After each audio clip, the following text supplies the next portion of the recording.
Tanya, will you let me know when we're ready to roll? Please. Will do, Sherry. It's just loading now on YouTube. Thank you.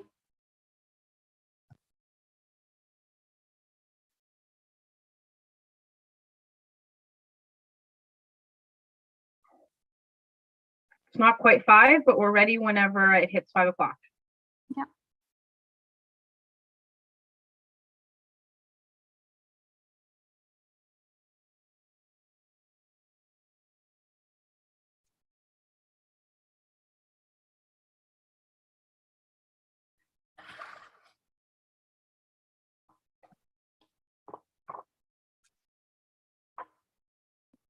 Right, the Committee of Adjustment meeting of August the 9th, 2022 will come to order.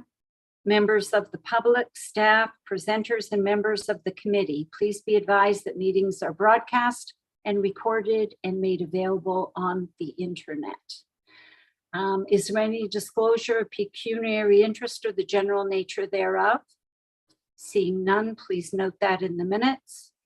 And will the planner please announce the purpose of the meeting?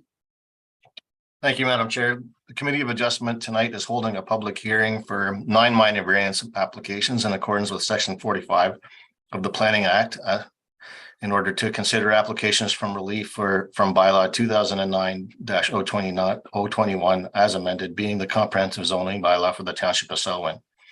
The prescribed notices of the public meeting were provided by prepaid first-class mail to all residents within a 60-meter radius of the subject properties. Ministries and agencies were circulated via email. The subject properties were posted with a sign advertising the public hearing. The notices are also available on the township's website. The notice circulation complies with the requirements of the Planning Act. If a person or public body does not make oral submissions at the public meeting or make a written submission to the Committee of Adjustment of the Township of Selwyn before the variances are granted, the person or public body may not be entitled to appeal the decision of the Committee of Adjustment of the Township of Selwyn to the Ontario Land Tribunal. If you wish to be notified of the decision of the Committee of Adjustment of the Township of Selwyn on the proposed variances, you must make written request to the Secretary Treasurer of the Committee of Adjustment of the Township of Selwyn by fax, email, or Dropbox. So tonight's first application is A-32-22. This is for 807 Kimberly Drive.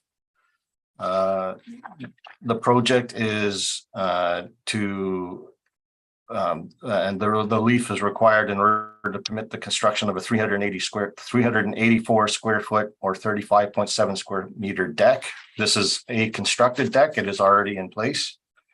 The required variances are to reduce the minimum front yard setback from 15 meters to 12.5 meters to a deck, and to reduce the setback from the center line of a township road from 25 meters to 22.5 meters.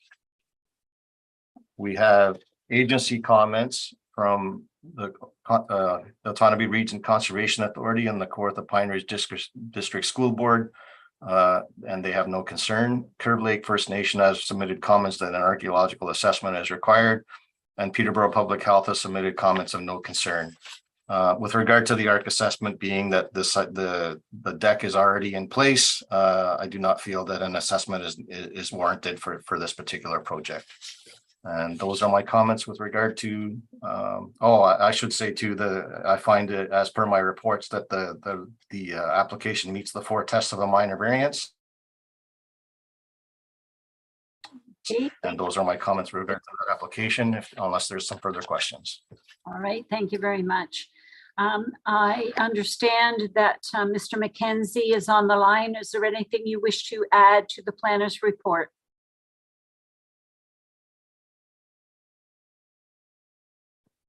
You may be muted. Hello? Yes. Yes, I'd just like to say thank you. And I'd like to say that we didn't willingly do anything wrong. We hired a contractor who told us we didn't need a building permit for the excavation or the deck if we didn't attach it to the house. And he recommended us not, because the weight of the snow would pull at the foundation of the house. Had we known we needed a permit, we would have applied for one, and subsequently, knowing what we know now, we would not have built it. This has been very emotionally and financially draining experience for us. We'd like to thank our neighbors, Glenn and Kathleen, Jackie and Sean and Bill, for their support and their continued support during this process. Thank you. Thank you, Mrs. McKenzie. Is there anyone else that is on the line in favor of this application? Madam Chair, we don't have anyone else on the line for this application. Okay, so there's no one here in opposition either. Thank you. Madam Chair, just one thing I'll add, that we did receive public comments as well, that the applicant has stated that letters of support of this application from Glenn and Kathleen Bourne, Rob Woods and Laurie Carlton, as well as Sean McMahon, as well as John and Joanne Brown. So and those were in support of this application. All right, thank you very much. I'll bring it to committee. Are there any questions about this application? Donna? Yes, through you. Number 2, where they're referencing the plan width to the road. So it's not really clear that usually they say the road wouldn't be made any wider or anything, but I assume that is the correct assumption, that the road width will stay the same and there won't be any problem. Just maybe Tara could just confirm that. So through you, Madam Chair, I'm not aware of any road widening being on the books or planned for this area. However, the zoning bylaw does make this provision just to protect a certain area of the lands abutting our road allowance in case of future road widening would be required. Say we wanted to put in sidewalks or something like that, or future utilities. So even so, the setback reduction is minimal and would still allow for that widening to occur should it be needed at some point in the future. Okay, thank you. And are there any other questions? Seeing none, we'll move on to A3322, please. Thank you, Madam Chair. This next application is for 966 Nichols Boulevard. The project being considered for this property is the construction of a 179.8 square foot or 16.7 square meter boathouse. The relief required is to increase the maximum lot coverage of all buildings and structures from 20 to 23%. We have comments from the Otonabee Region Conservation Authority recommending a planting plan and indicating that an ORCA permit will be required. Curve Lake First Nation has submitted comments that an archaeological assessment is required. Kawartha Piketon Ridge District School Board has comments of no concern, and Peterborough Public Health submitted comments of no concern. In regard to the archaeological assessment, it was determined that there was a previous minor variance application for this file through application file number A13-19, where an arc assessment has been previously done on this property and no resources were found. And as such, there's no requirement to have a further archaeological assessment done on this particular property. I do find that the application meets the 4 tests of the minor variance, and I do recommend this application for approval. All right, thank you. And Deputy Clerk, is the agent on the line? I show him as being on the line, but I don't see him. That's correct. I don't see him either. Tim DeVore. Yes. Sorry, hi. This is Vanessa Archer. I'm from Tom DeVore's office as the planning applicant. All right, do you have anything to add? No, I don't have anything to add. We will work with ORCA in regards to the planting plan. We do have an ORCA permit for this boathouse, but through the planning process, they've asked for this, so we will work with them to clear that up. We are doing shoreline work that there is an ORCA permit for as well, for the armor stone and other items along the shoreline, so they are aware of the work that's happening. All right. If there's any other questions, I'm here to assist. All right, thank you. Janice, I see your hand is up.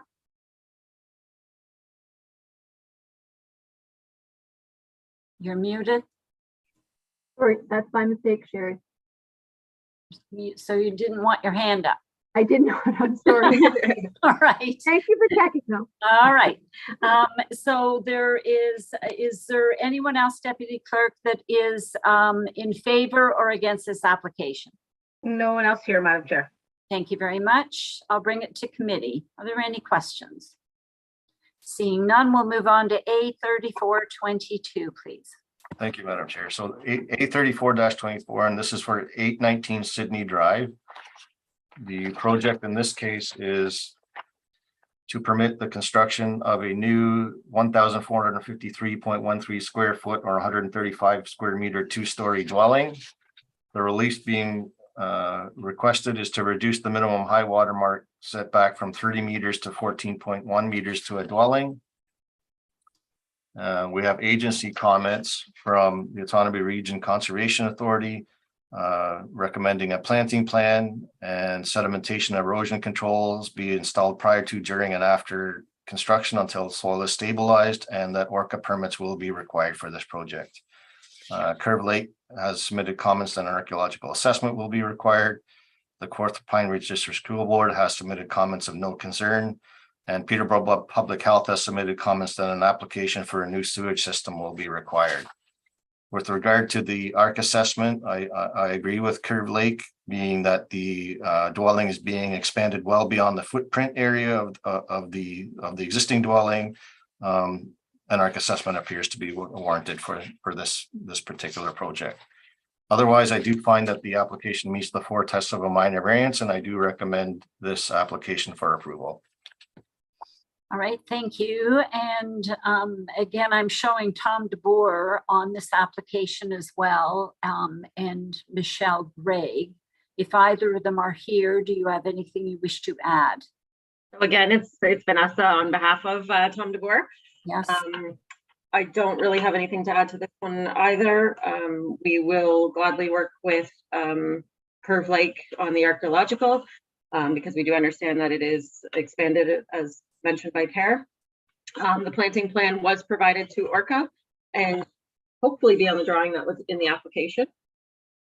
So we are, again, happy to work with them to clear that condition, but they do have the planting plan already prior to this meeting. Any other further questions? I'm here. Thank you very much. And I see that Santo Arrigo is on the line. Do you wish to add anything? No, not at this time. Thank you very much. And we have a neighbor, Pauline McGrath. You have a question?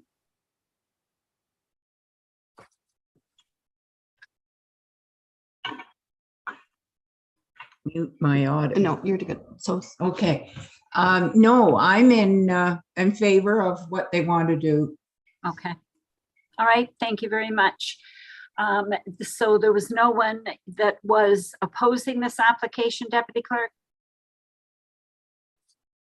Madam Chair, we have no one else here for this application. Thank you. I'll bring it to committee. Are there any questions? Anita? thank you, Madam Chair. I just want to confirm with Per. So there is an existing building that's coming off, or is it an empty lot? There is an existing building that's being expanded upon. Okay. All right. Any other questions? Seeing none, we'll move on to A3522, please. Thank you, Madam Chair. This is for 835-22. This is 3314 Buckhorn Road. The project in this case is the construction of a new 864.3 square foot or 80.3 square meter sunroom, covered porch and covered deck additions. The reliefs being requested are to reduce the minimum high water mark setback from 30 meters to 26 meters to a sunroom addition, and to reduce the minimum high water mark setback from 30 meters to 25.7 meters to an existing dwelling to permit covered porch and covered deck additions on the northerly side of the existing dwelling. We have agency comments in this case from the Otonabee Region Conservation Authority that recommending a planting plan and stating that ORCA permits will not be required for this project. Curve Lake First Nation has submitted comments that an archaeological assessment will be required. Kawartha Pine Ridge District School Board has submitted comments of no concern, and Public Health has submitted comments that an existing sewage system application is required. with regard to the ARC assessment, being again that the the additions will be beyond the footprint area of the existing dwelling. I recommend that an archaeological assessment be implemented for this project. Otherwise, I find that the application also meets the 4 tests of a minor variance, and I do recommend approval of this application. All right, thank you very much. And I see in support of this application is the agent Holly Richards Conley. Is there anything you wish to add to the planner's report? No, we have an archaeological assessment planned for next week. And just a note of clarification, the 25.7 setback, it says for some porches and some decks on the northern side. It's actually just for an addition above the existing house. So no change to the footprint. It's just to recognize that we're adding some like a room above the existing house. There's no height issues, but I just wanted to clarify the wording in the report. All right, thank you. That will be done, Per. Yes, I will do that. Thank you very much. And there was no one in opposition for this application, Deputy Clerk? That's correct. All right, I'll bring it to committee. Any questions? Seeing none, we'll move on to A3722, please.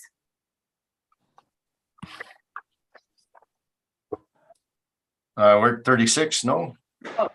No, I went from 35 to 37 on my. Okay, we'll go to 37 then. So this is for 1786 Youngs Point Road.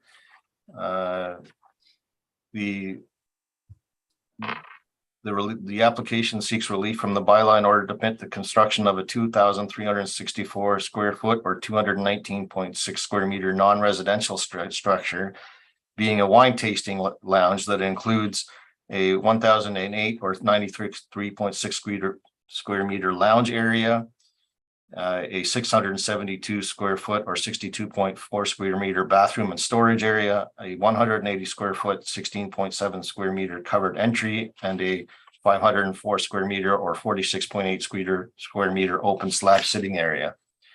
The release being requested are to reduce the interior side yard setback from 30 meters to 9.1 meters, and to reduce the interior side yard setback from 30 meters to 0 meters from a zone boundary. So just I can clarify that it's not actually a property boundary. It's just that our zoning bylaw requires that any zone boundaries be treated as a property boundary for the purpose of the zoning regulations.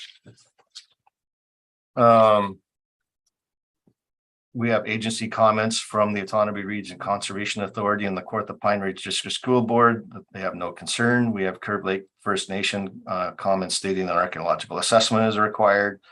Peterborough Public Health has submitted comments on an application to construct a sewage system is required. And County Public Works has submitted comments requiring changes to the traffic impact study submitted in support of this application and indicating that the entrance to the property must be paved within the county's road allowance. An archaeological assessment has been completed, and we have preliminary note from the archaeologist through a letter dated June 17th, 2022, indicating that through a stage 1 and 2 archaeological assessment, there was nothing found at this site.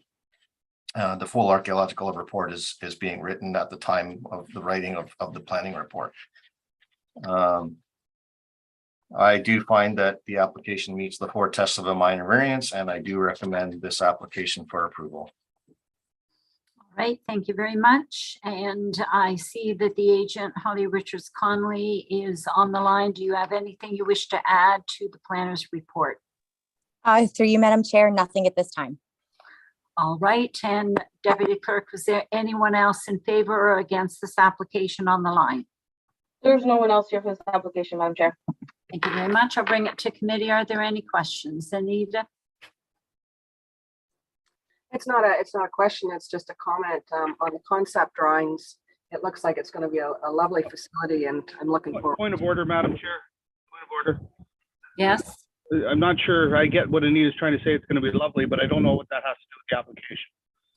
I think we might be able to have a conversation after or before about how lovely it is, but we've got a lot of work to get through here tonight. So I think we should probably stay to what the application is speaking to.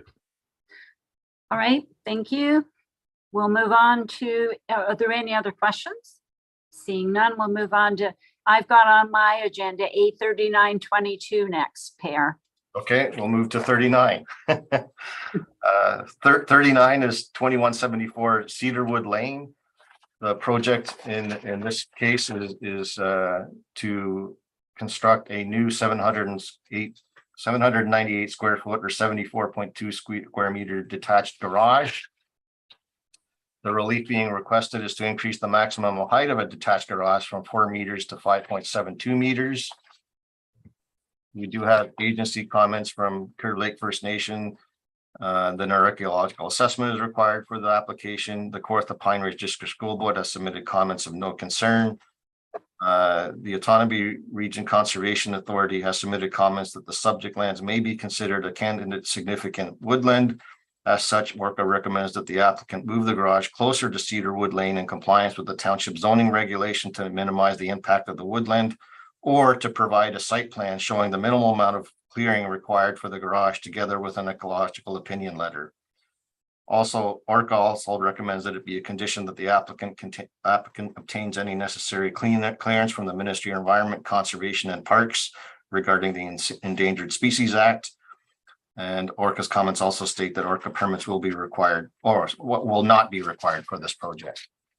Peterborough Public Health has submitted comments that an existing sewage system application is required.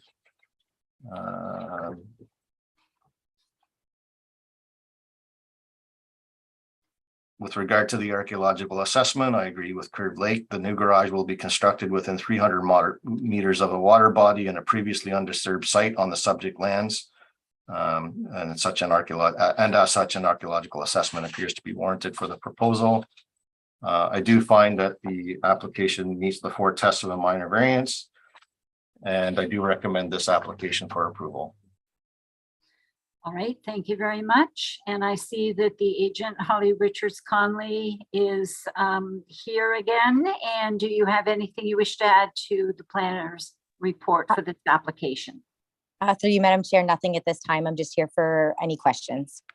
All right, thank you. And Deputy Clerk, there's no one else that has called in to support or oppose this application? That's correct, Madam Chair. Thank you very much. I'll bring it to committee. Are there any questions? Andy? Yeah, through you to Pear. Pear, can you describe what a candidate significant woodland is? Through you, Madam Chair. I believe they're taking consideration of the criteria through the provincial policy statement and the Natural Heritage Reference Manual in regard to the criteria that the site may be considered a candidate significant woodland. However, since our official plan has not identified those as being significant woodlands at this time, we can't obviously state that it is a significant woodland. And I believe that's what their comment is geared towards, is that in order to adhere to the principles of good provincial planning policy, that we do consider this, that it has the potential to be a significant woodland, and therefore the recommendations are as they are. Okay, and you've made it a condition of the approval, right? I have, yes. Okay, thank you. Are there any other questions with this application? Seeing none, we'll move on to, now I've got A3622, Pear. Okay, moving back to 36, we have 1327 Gale Park Drive is the site of this application. The project in this particular case is to construct a new 1,514.5 square feet or 140.7 square meter dwelling with a new 510.2 square foot or 47.4 square meter open deck and a new 40.5 square foot or 3.76 square meter covered front porch area. The release being requested or required are to reduce the front yard setback from 7.5 meters to 5.17 meters, to reduce the minimum required setback from the center line of a public road from 17.5 meters to 15.17 meters, to reduce the side yard setback from 3 meters to 1.49 meters, to reduce the minimum high water setback from 30 meters to 14.2 meters to a new open deck, and to reduce the minimum high water mark setback from 30 meters to 17.9 meters to a new dwelling. We do have comments from the Otonabee Region Conservation Authority that a planting plan is recommended, and that sedimentation erosion controls be installed prior to, during, and after construction until all soil is stabilized, and that ORCA permits will be required for this project. Curve Lake First Nation has submitted comments that an archaeological assessment will be required for the project. The Kawartha Pine Ridge District School Board has submitted comments of no concern, and Peterborough Public Health has submitted comments that an application for a new sewage system will be required. With regard to the archaeological assessment, I find that since a portion of the new dwelling will be constructed significantly or well outside the footprint area of the existing dwelling, that an archaeological assessment appears to be warranted. I do find that the application meets the 4 tests of a minor variance, and I do recommend this application as well for approval. All right, thank you very much. And I see that the agent, Brad Conway, is on the line. Do you have anything you wish to add? You're muted.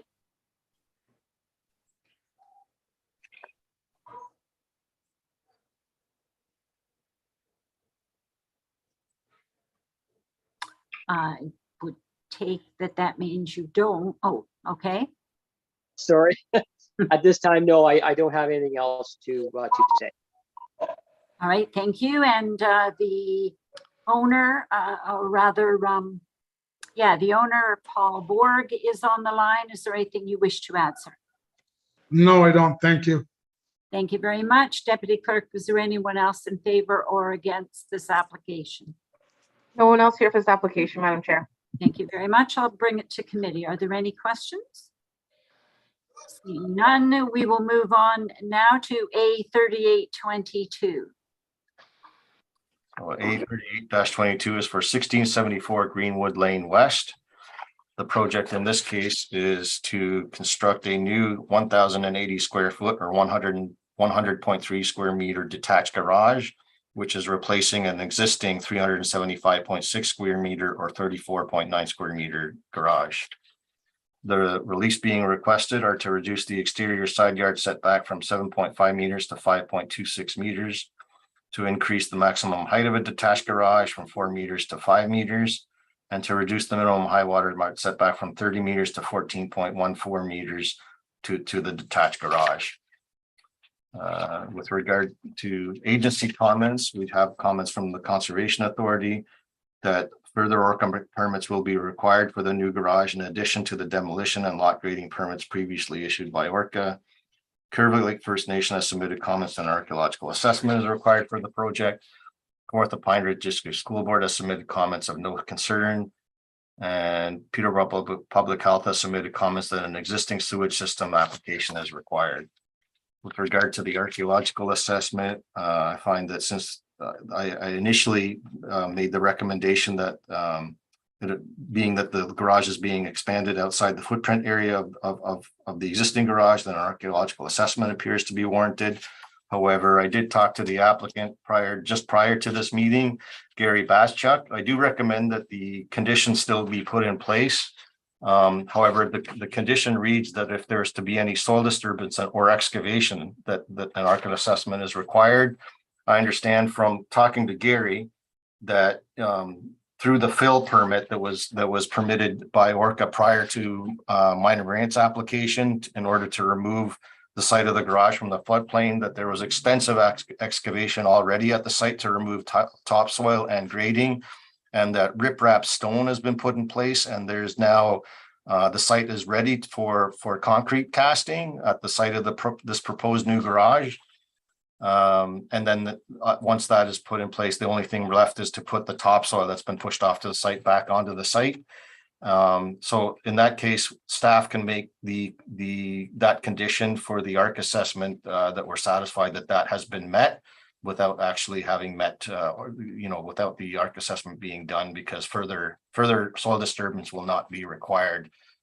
As I understand it through my conversation with Mr. Baschuk. I do find that the application meets the 4 tests. Oh, should we pause?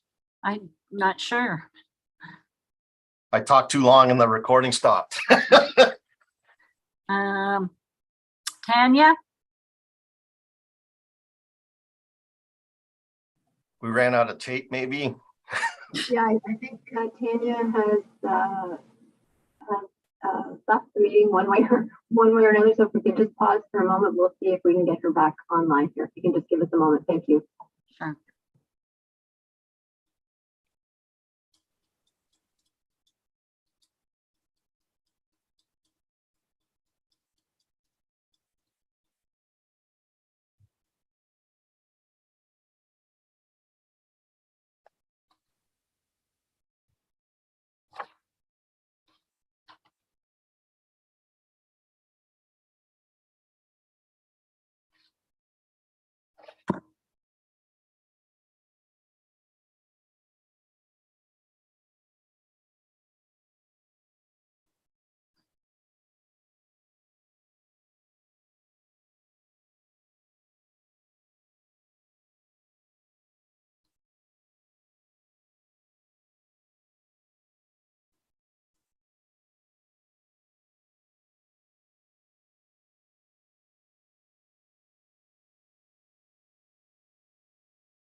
So we're still working on a solution here. If you can just bear with us for a few minutes. Thank you.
Are we back in business, Janice? Just give me one sec here. I'll be right back with you.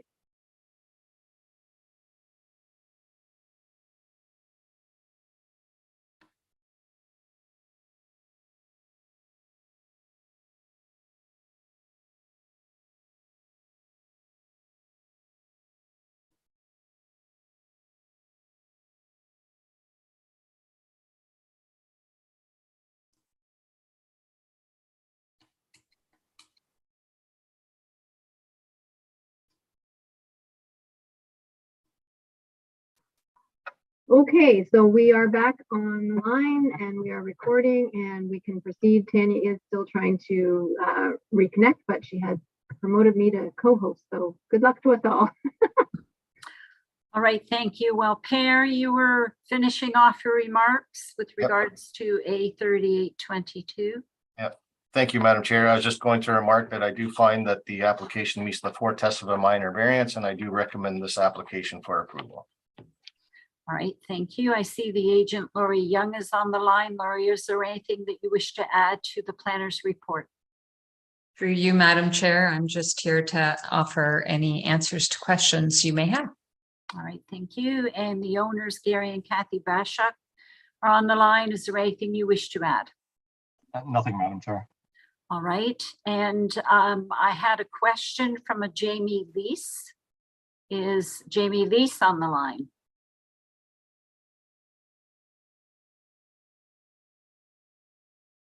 If so, you are muted. Doesn't appear that Jamie Lease is here, so we'll take it to committee. Any questions on this application? Seeing none, we'll move on to A4022, please, Per. Thank you, Madam Chair. So this is for 2142 Fire Route 20. The project in this case is to permit the construction of a new 664 square foot or 61.7 square meter dwelling addition. The release being requested or required are to reduce the side yard setback from 3 meters to 2.3 meters to a dwelling, and to reduce the minimum high water mark setback from 30 meters to 7.5 meters to a dwelling. We have comments in this case from the Otonabee Region Conservation Authority that ORCA permits will be required, as well as recommending a planting plan. Curve Lake First Nation has submitted comments that an archaeological assessment is required for this application. Kawartha Pine Ridge District School Board has submitted comments of no concern. Peterborough Public Health has submitted comments that an existing sewage system application is required. Again, since there's portions of this dwelling addition that are outside of well outside the footprint area of the existing dwelling, and therefore an archaeological assessment appears to be warranted. I do find that the application meets the 4 tests of a minor variance, and I do recommend this application for approval. All right, thank you very much. I see the agent Kirk Elliott is on the line. Is there anything you wish to add to this report?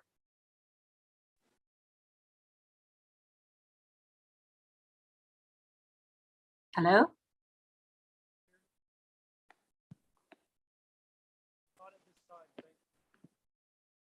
Mr. Elliott?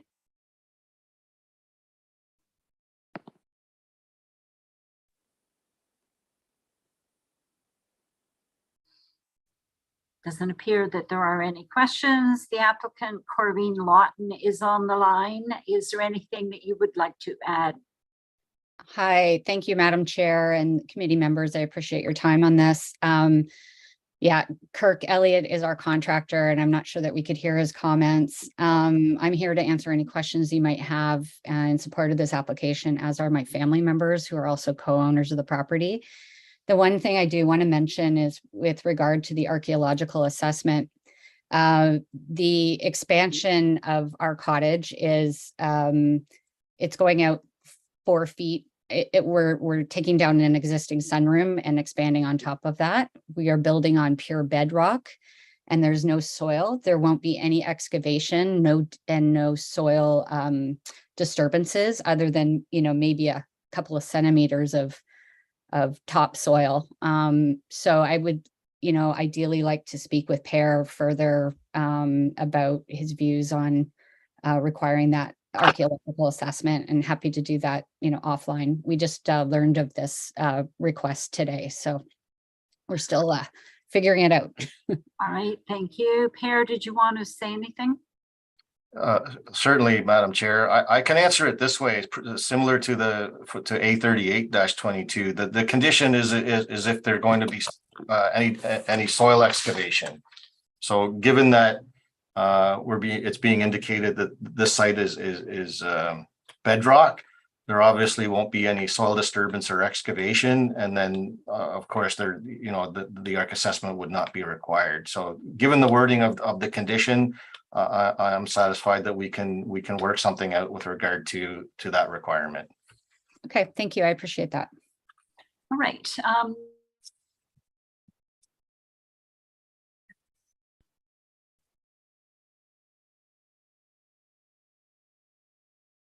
Angie, is there anyone else that is in favor or against this application?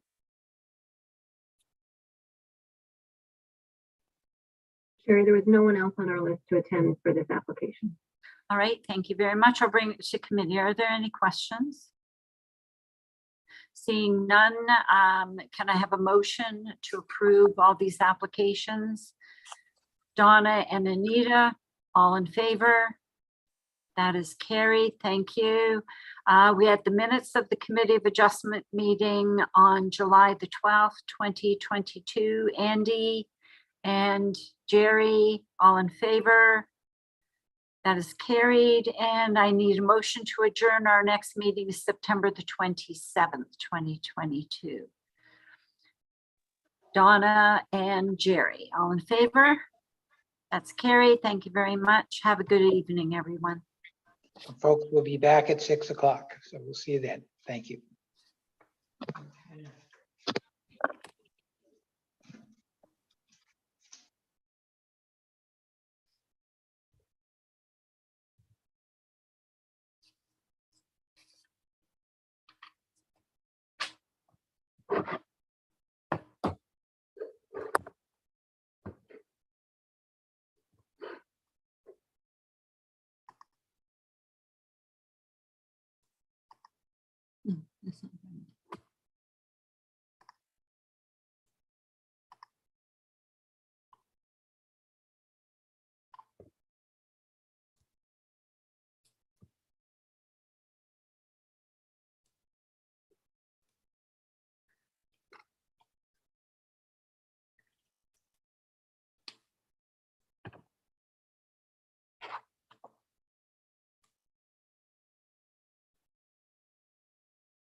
Okay, colleagues, it being 6 o'clock, I'm going to call the regular council meeting of August the 9th, 2022 to order. Begin with our land acknowledgement.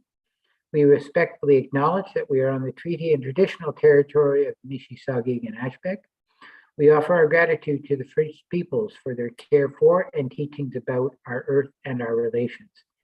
May we honor those teachings. And it also asks that we please observe a moment of silence so that council, staff, and members of the public can quietly reflect on our duty to the community that we are trying to serve.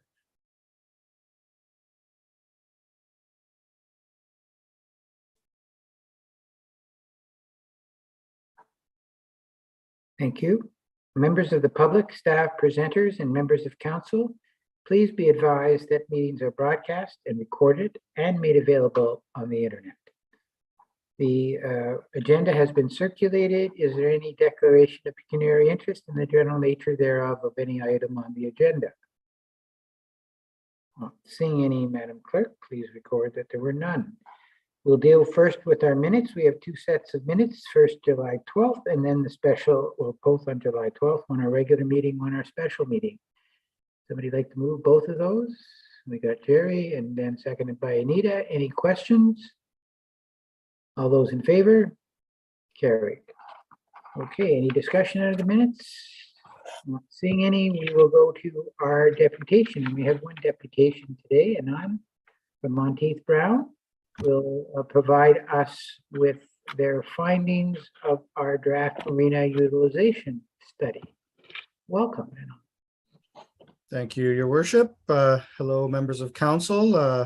And for those watching, my name is Anand Desai, Associate Planner with Monteith Brown. Joining me today to present the Lakefield, the draft Lakefield Marina Utilization Study is Todd Brown of the firm, Kent McVitie, and Sabrina Mayer. And so I'll deliver the presentation, and folks on our side will jump in as needed to answer any questions of council following our presentation, approximately 10 minutes. I'm just pulling up the screen right now.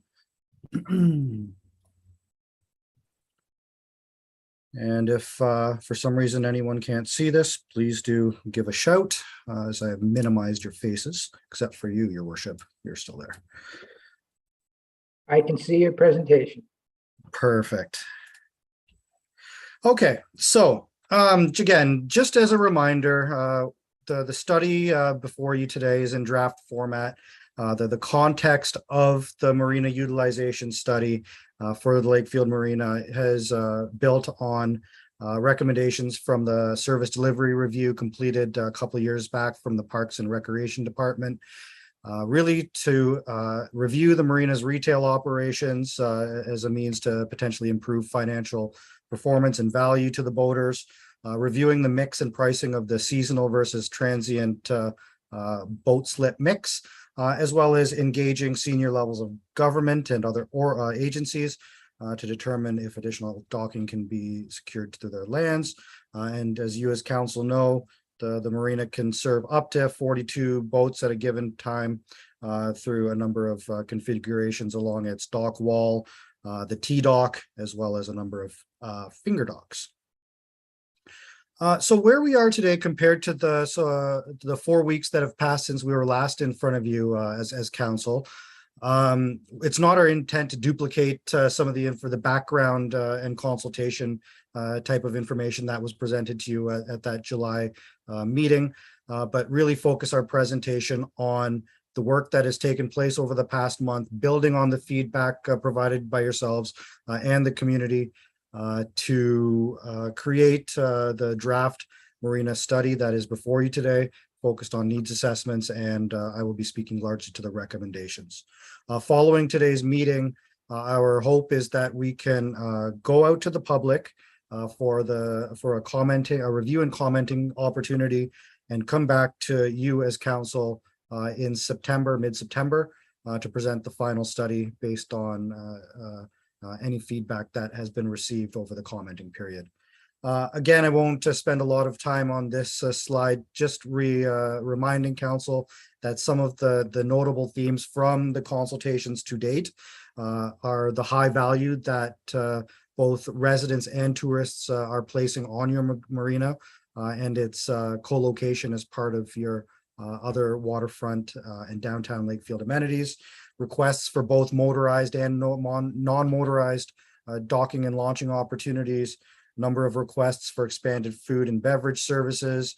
Again, strong value and recognition of the role that the Lakefield Marina plays in promoting local economic development initiatives and connecting people to the community, and desire for amenities. It's for both the boaters, but also people that are just using your waterfront for other purposes. At a high level, again, the report goes into this in much more detail around the marina's operations, but since about 2018, it has been turning a profit, even during pandemic impacted times.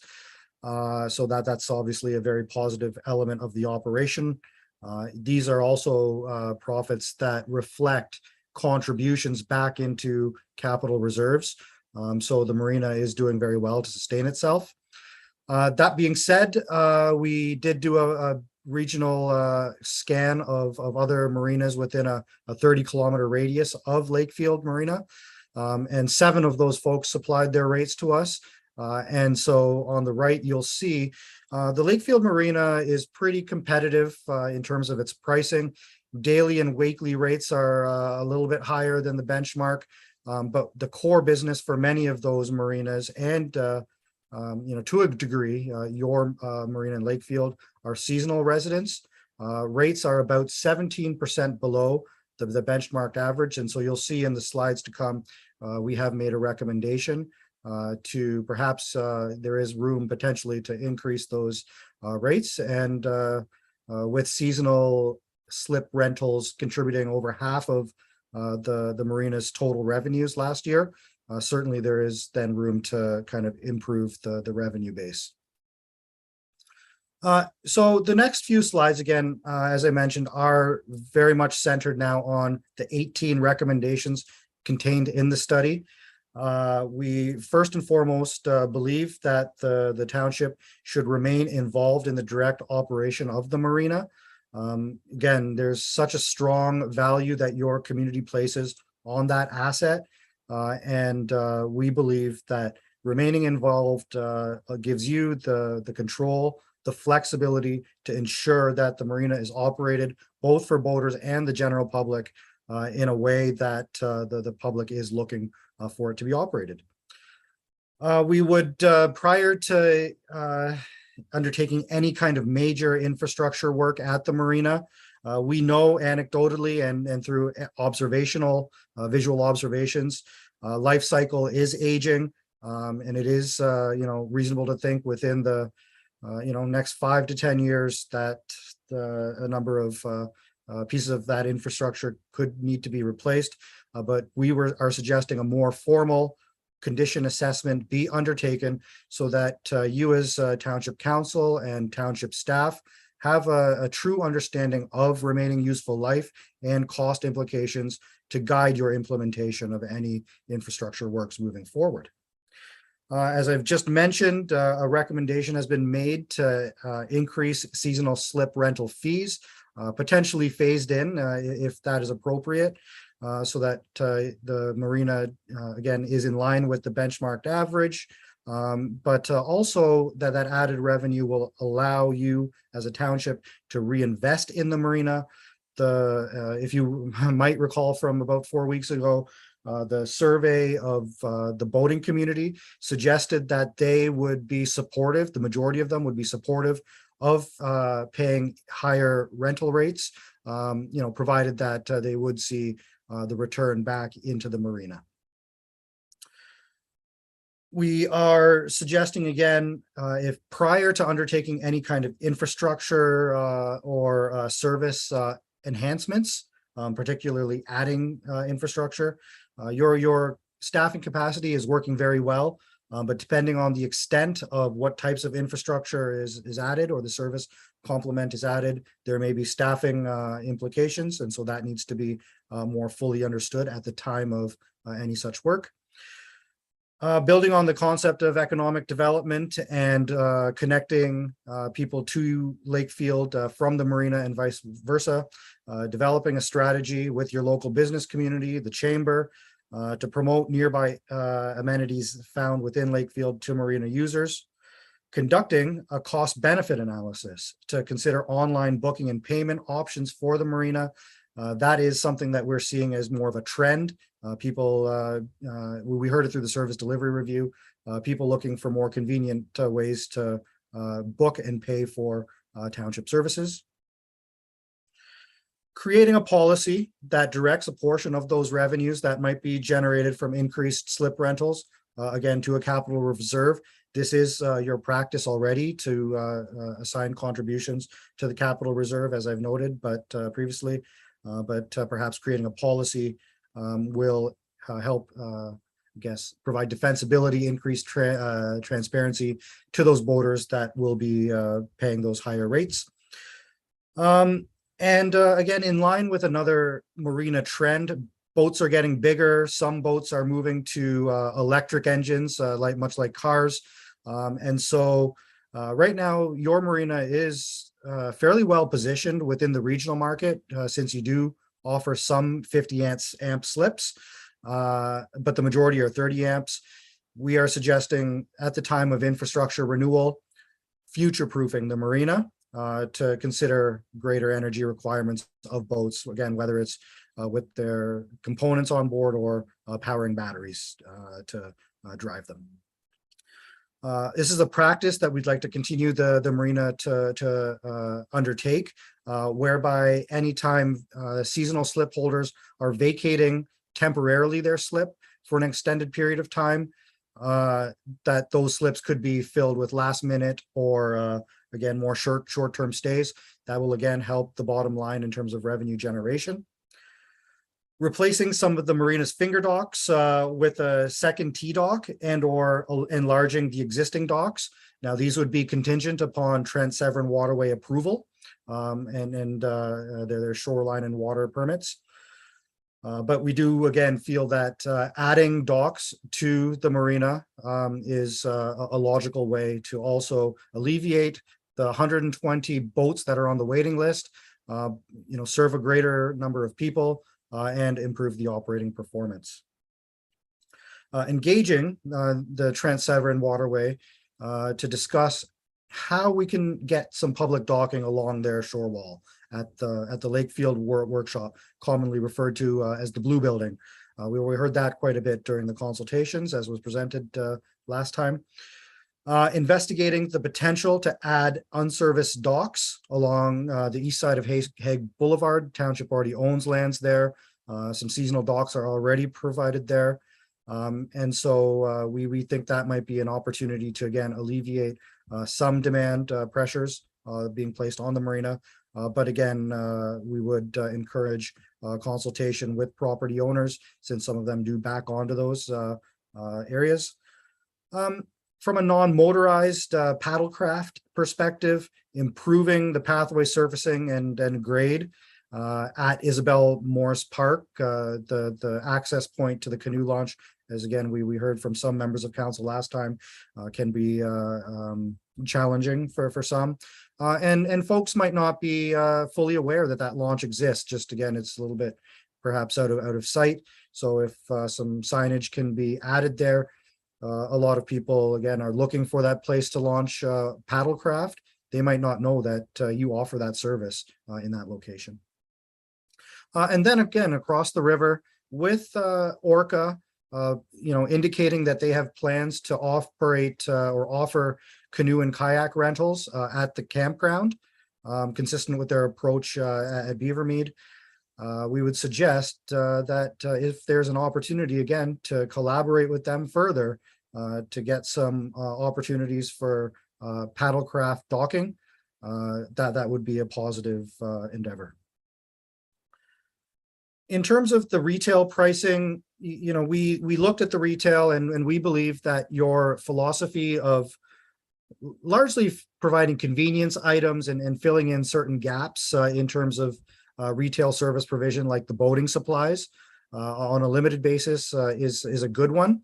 We don't necessarily think there is a need to duplicate retail offerings from nearby businesses.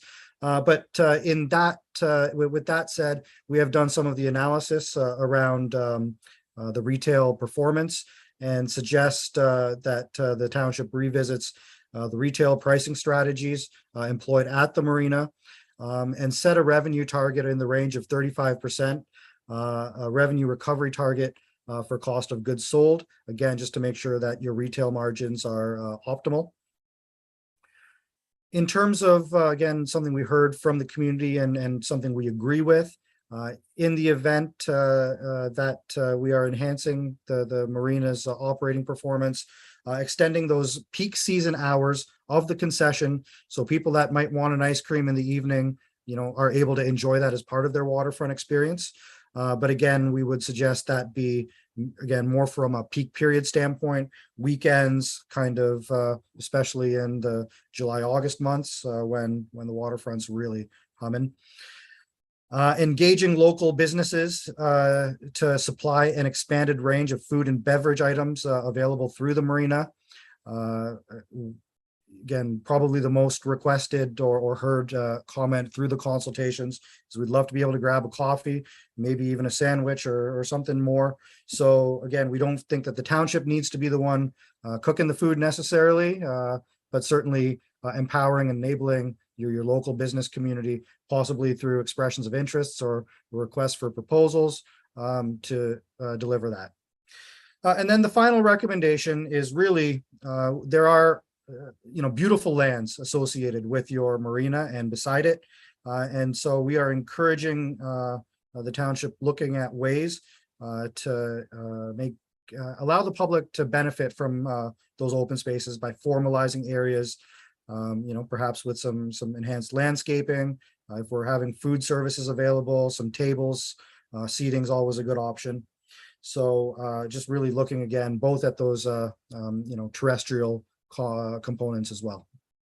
So our next steps, pending your thoughts and feedback received today, is to allow for a public review and commenting period in the mid to late August timeframe.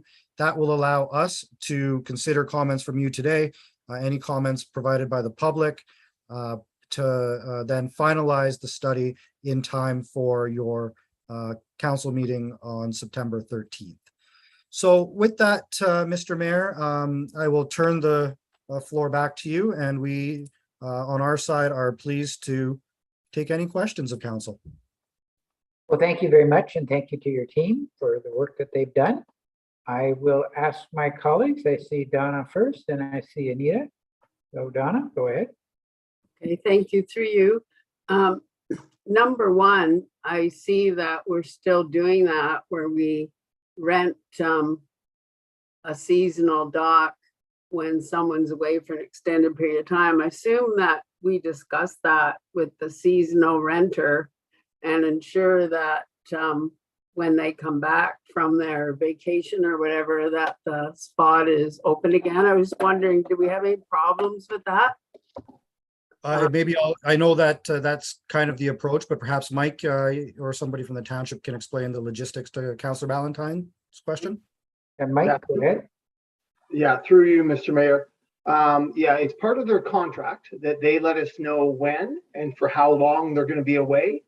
And also when their contract says that we have the right and will ensure that spaces get rented out due to high demand, especially in July and August. So they let us know when and when they're coming back, and then we fill it when and if there's a demand that matches the time frame. But we always have things like the wall and other transient slips to move them to. So yeah, we've been quite successful. Staff is very good at making sure they communicate regularly with them, which is the advantage of having them down there every day. Thanks, Mike. Thank you, Donna. Anita. Thank you, Mr. Chair. Actually, I was going to ask that same question as Donna asked. And Mike, thanks for your explanation. That makes a lot of sense. I was at the marina this past weekend and the weather was beautiful. And like you said in your report, the Lakefield Marina is a gem, and it definitely is a very special place. And so I just want to thank you for the great report and extensive work that you've done. Thank you, Anita. I see Sherry. Thank you, through you. I also think that this is a really great extensive report. Your recommendation number 2 with regards to assessments, are you going to suggest timelines? Because it's really open-ended and it could sit for 5 or 10 years before we decide to do an assessment on the condition of the docks. Yes, through you, Mr. Mayor, to Councillor Senes. We have provided an implementation plan at the back of the document. So it's identified some timing associated with that. We didn't work that into the presentation, but we would agree with you that probably sooner than later is ideal. We have identified probably within the next couple of years, as early as next year. But again, township staff are already undertaking a number of works, with respect to the state of infrastructure and asset management. So really, they would be informing you as council when those kind of more formal assessments would be taking place. And I have one more question, Mr. Sure, Mayor. go ahead. Yeah, number 13, the canoe and kayak launch at Isabel Morris Park is difficult to use and could be deemed unsafe. There's big gaps between the rocks where someone could get their foot caught, and it's quite low to get into a canoe or kayak. And I know other communities have applied for grants and received them for accessible ramps. And I think that that's something else that should be looked into. Thank you, Sherry. Go ahead, Anand. Oh, I was just going to say absolutely, and I think your township has benefited from some of these types of planning studies in securing grants in the past, and so certainly if there's a way to secure external funding, it can do a couple of things. One, reduce the tax burden on your residents, and in fact get the improvements done sooner, perhaps, if the grants come at a time that are earlier than we might have expected in our implementation plan. So that being said, the timing that we've identified in the implementation plan certainly is a suggestion. Your staff will work with you and others, to adjust that timing as needed. If a grant comes in, certainly sooner than when we have identified, there would absolutely be a strong case to pursue that. And the study kind of has done some of the legwork in terms of supporting any prospective applications. Okay, thank you. Donna, did you have your hand up again? Yes, I do. Then I'll go to Jerry. So Donna first, then Jerry. Thank you very much, through you. I also had a concern about number 13, and I was wondering if we could possibly, I don't know how much it would cost to do an appropriate boat launch there, but if we could even take that out of the marina improvement area and do something there possibly next year to improve that particular site, because it is daunting and dangerous. So that's my concern about number 13. So it sounds like between, sorry, your worship, it sounds like between the comments, Councillor Ballantyne and Councillor Senes, in terms of the timing, we've identified it a couple of years out. Perhaps there's an opportunity, to revisit that timing to reflect, maybe a more urgency in terms of an improvement. Thank you. I think that would be a good idea.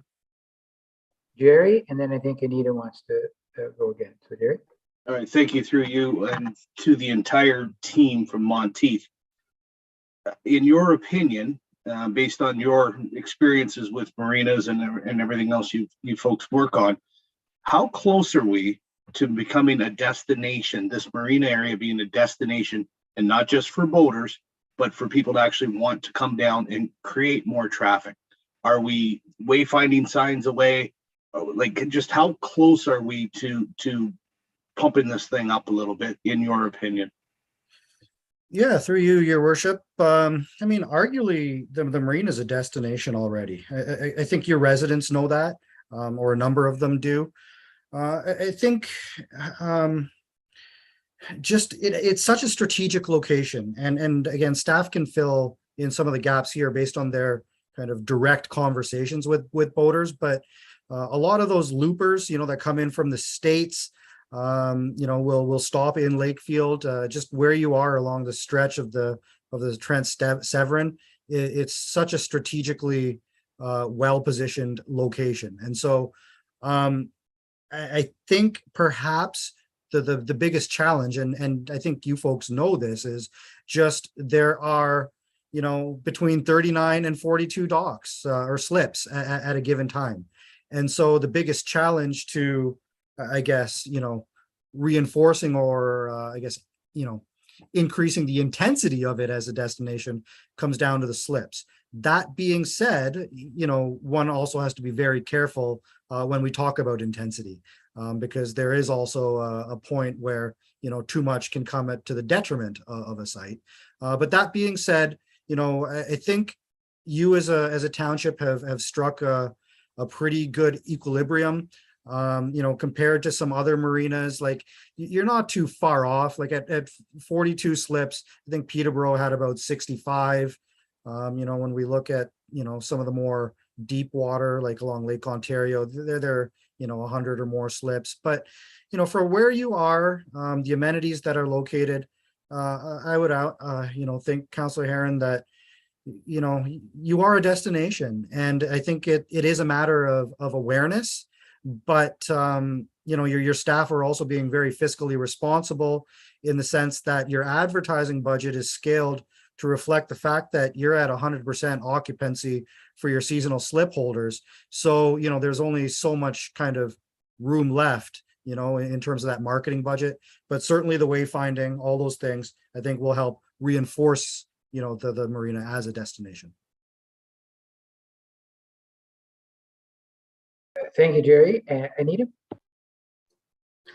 Thank you, Mr. Chair. Mike might be able to answer this question. This is sort of following up with Donna and Sherry's question about the kayak and canoe launch. When Water Street is completed and the boat launch area beside Toth Marine there, is that going to be suitable as well for one possible solution to launching canoes and kayaks, or is it going to be more geared to large, like boats, regular boats? Through you, Mr. Mayor, it would really be geared more towards motorcraft than paddlecraft, because if the step down for the current canoe kayak launch is big, the one on Water Street would even be larger. That doesn't mean people couldn't. You can hand bomb a canoe in there from the back of a trailer and off you go. But certainly something that we can look at in the final design, that maybe there are options that accommodate both. Sorry, the deputy mayor was absolutely right. There's lots of potential grants and access grants that are available that we are going to continuously be looking at, because I think that's the biggest difference. If you're a fairly able-bodied and able paddlecraft person, you wouldn't find the launch very difficult. If it's sort of average or lower mobility, then yeah, there would be some challenges, along with some of the gaps. And if I might just quickly add on to that, Mike, when we contacted 4 municipalities that operate marinas, Trent Hills being one of them. They are expanding their marina as well, and we're able to benefit from some external funding. I think it was called the Canada Experiences Fund, and there was one other one, a tourism partnership fund. But so, I think there's a broad range of both infrastructure and, more kind of tourism or other types of grants that as Mike just mentioned, I'm sure township staff will be looking at the wide range of funding options. Okay, thank you. I'm going to just add a few comments and then I'll look for a motion to receive and for the public to comment on this next version. So I want to echo my colleagues' thanks to you and your team for the work that they've done. There's a lot of work in here, a lot of suggestions in here. And so I just wanted to say that. All of that work, if I could, and I'm supportive of these 4 things, because at the end of the day, you, in my view, are recommending 4 broad directives towards the township to consider looking at the future. The first one is on the financial side. You're suggesting that our revenue be comparable to what is being charged in our marketplace. That would result in increased revenue, and you're suggesting that be directed specifically to maintaining the facility. So that's sort of your first bucket of recommendations, and I think that makes a lot of sense. The second one, and again, I totally agree with it, is the importance of maintaining the infrastructure that's there. That's going to require some work, both in terms of assessment and then from the assessment to actually get it done. But that's sort of the second bucket. If we want to maintain this as a jewel that it is, we have to make sure that it remains in good repair. The third bucket is to find more space, to find additional slips.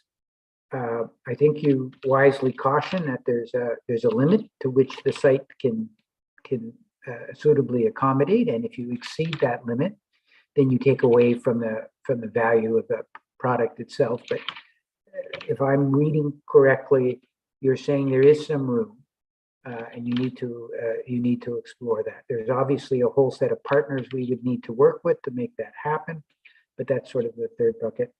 And the final bucket is really a little bit more nebulous, but it's about taking or enhancing the retail opportunities. And really I think you've talked about that in 2 parts. One is how you connect it into the existing retail that's in the community. And the other is how do you provide some additional services in or near the site.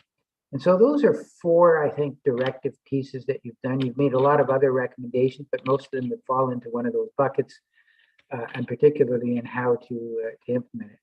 I'd be interested, I am very interested in hearing what the public has to say in terms of this. And to Deputy Mayor's point, and I think some of my other colleagues made it, one of the things that I think we'll want to look at in September, and I'll look for staff, is timelines, because I think we only have certain amount of capacity of what we can do in any given year. So it'd be good to hear your perspective of an order in which we can do it. And obviously the next council will have to make budget decisions about that order. So anyways, those are my general comments. And again, I appreciate it. So what we need is a motion, and Angie, correct me if I'm wrong. Sherry, did you want to make the motion? Okay, go ahead and make it. To receive the report and to wait for the public comments and then to come back to council with the final report. And a seconder would be Anita. Okay, any questions on that? All in favor? Carried. Okay, thank you very much, Aman, and thanks to all of your team for all of your hard work. And I guess we'll see you back in September. Thank you very much, Council. We appreciate all your feedback. Bye. Okay, thank you, everybody. Okay, colleagues, we will then move on to question period. Madam Clerk, any questions? No questions. Okay, we'll move on to municipal staff reports, and the first one has to do with a report from our CAO on a request from Abbey Field. Dennis. Thank you. Yes, so as council will recall, Abbey Field House Society of Lakefield has made presentations to you on a couple of occasions previously to discuss the Lakefield project and ways that the township might be able to support that. council had indicated that I would consider their request with respect to some relief on fees when the project reached that stage. We have now received a formal request from Abbeyfield. They are at the stage where they're about ready to submit their planning application. So they have submitted a letter requesting relief from the planning application fees as well as the development charges. And I have attached a copy of that letter for your information. The same request did go to the County of Peterborough, and it's my understanding that the county did approve of that request for their related fees at their meeting last week.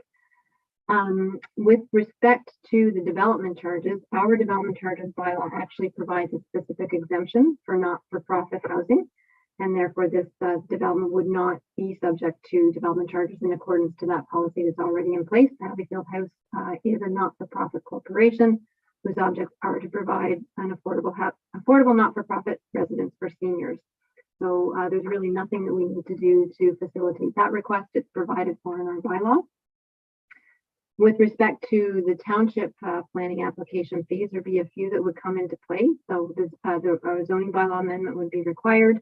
Ultimately, a site plan agreement would be required once all of these other planning applications have worked their way through the process. And also we do have a fee for the severance application review and completion of our municipal appraisal form. So the values of those fees are $2,915 for both the zoning bylaw amendment and the site plan agreement, and $145 fee for the seventh review. So I would suggest that council, it would be best if council made a decision with respect to all the planning fees at this point, although probably just the two of them would be applicable in 2022. This type of relief is consistent with what we have done in the past. A good example would be with the Peterborough Housing Corporation development in Lakefield. Similar support was provided to that project. It is just important to note that the relief is relative to our planning application fees only and would not cover any fees related to services from external agencies, the security deposit required for peer review, registration costs, that sort of thing. So it is limited to our planning application fees. Thank you. Colleagues, somebody want to speak to it? Sherry? Thank you. This request came to the county at our last county council meeting and was supported by county council. The Abbeyfield model is about communal seniors living, which qualifies for affordable housing. And I believe that if we as a council are in support of affordable housing, that we should be supporting this request. So I'm prepared to move the recommendation, Mr. Mayor. Anita had her hand up next. Anita? Or are you, first of all, Anita, because I have a mover, are you willing to second it? Okay, so second it and then a comment? Yeah, I want to echo what Sherry says. I think that the model of the Abbeyfield, it allows seniors to live in community, but also with a certain amount of independence. And the monthly fees that they're proposing are definitely in line with what could be considered affordable, not for all seniors, but I think in this particular case, I think it's a great project. I'm happy to second it. Donna, did I hear your hand up? I was just going to second it. So I'm fine with the motion. Thank you. Any other comments? Not seeing any. I'll call the vote. All those in favor? That's carried. Thank you, colleagues. We'll move on to our next report, which is the Scout Building naming and grand opening. Megan, are you going to speak to this? Yes, thank you.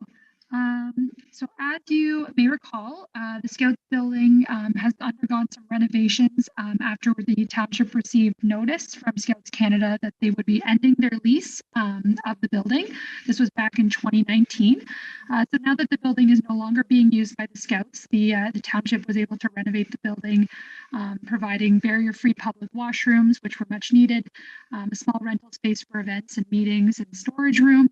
And also the Peterborough Police will be either moving into that space soon or have already moved in. So what we were kind of looking forward to was to renaming the new building now that the renovations have been completed. So for the month of June, members of the public were invited to submit their suggestions for a new name through the township website. We used a third-party application where you can actually see the suggestions pop up on the website. And as the suggestion gained votes or was suggested multiple times, that name actually got larger. So we promoted this through our website, social media channels, e-newsletters, and the Selwyn Spotlight. And we received quite a few unique suggestions. So it was actually a great example of community engagement. We received a total of 92 suggestions, so not 92 different names, but 92 suggestions and votes over that 1 month period. And our top three were the River Den with 23 votes, McManus Mill Hall with 16 votes. All of those 16 votes were submitted on the final day of voting. And the third highest was Lakefield Resource Center with 7 votes. And I believe there is an example of the Mentimeter, I guess, visual in the report. So what we are proposing is that we move forward with renaming the Scout building as the River Den, given that that was the highest voted name. But that is left in council's hands. Thank you, Megan. Any comments? Anita? I must say it was good to see the kind of participation. I really do like the name, the River Den. I can't recall too much about Scouts, but I think they talk about dens and the whatever the leaders' names are. But if you've been on Facebook, John Ludgate, who grew up in Lakefield, he actually wrote a song about the river running through the village. And if you get a chance to get on Facebook to look at that, he's done a lovely job. So I'm really in support of the name, the River Den. Thank you, Anita. Are there any other comments? Donna? Yes, I really like the name as well.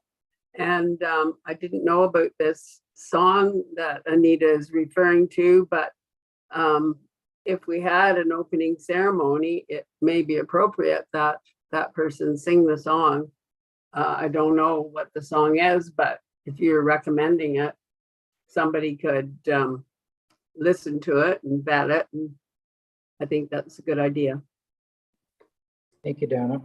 I'll try to send a link to staff if I can figure out how to send the link. Okay, I don't see anybody else's comment, so I'll just make the comment and then I'll turn to Anita for a motion. At some point in time, again, as part of the opening, and it doesn't need to be fancy or anything, but a little plaque or citation or something that just be hung somewhere in the building that recognizes the history of the Scouts in the community as a part of the building. It's moving on to a different iteration, but there's a significant history there. So, it's just something that we could just frame and hang on in the common room there would be a nice idea. Anyways, I'll leave that with staff. Nita, do you want to move the name? And Donna, you want to second it? Okay.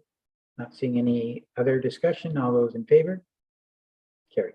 Okay, colleagues, thank you. We'll then move on to Tanya with the Heritage Register. Good evening, Council. Can you hear me okay? You can. Perfect. So this is, the Heritage Committee has worked really hard this year to try to add some additional properties to the Heritage Register list as non-designated properties. So these are properties that the committee views as having some cultural, architectural, or heritage value within our municipality. The committee is not promoting that these properties be designated, but they are requesting that these properties be added to the list as properties of interest. So the list that was compiled had 65 properties within the municipality, but primarily in Lakefield. And letters were sent directly to those property owners advising of the intention to have the properties placed on the register. From that, we received some responses from the mail out. We had 9 properties that property owners that contacted us to let us know that they were indeed in favor and were quite thrilled to be part of what they would deem as a prestigious list. We had 8 properties or property owners that contacted us requesting that they not be added to the list. Some property owners provided some reasons as to why they were in the process of a sale or transaction. Some just were under the impression of some misconceptions in regards to what it means to be on the list. And then we did have 1 property that requested a deferral. That was the Bridgenorth United Church, due to the fact that their committee is recessing for the summer. So we brought that back to the Heritage Committee for review, and the committee reviewed all the responses and still felt that 64 of the 65 properties were still good candidates to be added to the register, and agreed to defer the request from the, or agreed with the deferral of the Bridgenorth United Church until the 2023 submission of registered properties. So basically, we are just bringing this to council. Council has, of course, the ultimate are the ultimate decision makers as to what properties get added onto the list. And the committee is recommending the 64 properties, but council can choose to do as they will. Historically, council has included the properties on the list with the exclusion of anyone who opposed being on it. So that would bring us to 56 properties rather than the 64 original. So I'm just looking for comments from council and direction as to where they want to go. Just before I turn it over, because that was the point I wanted to have clarity. I thought as a council, we had sort of said that we would not include people who have explicitly said they don't want to be on the list. So that's what you were saying, Tanya, right? That's been our practice as a council? What I'm saying is historically that has been your practice. What changed that, now this is in terms of the designation, was 44 Bridge Street in Lakefield. There was some opposition from the property owners, but council chose to go ahead and have that property designated. But historically, with the register non-designated properties, council has always supported the wishes of the property owner and not added those properties to the list if they did not want to be included. Okay, thanks for the clarity. Sherry?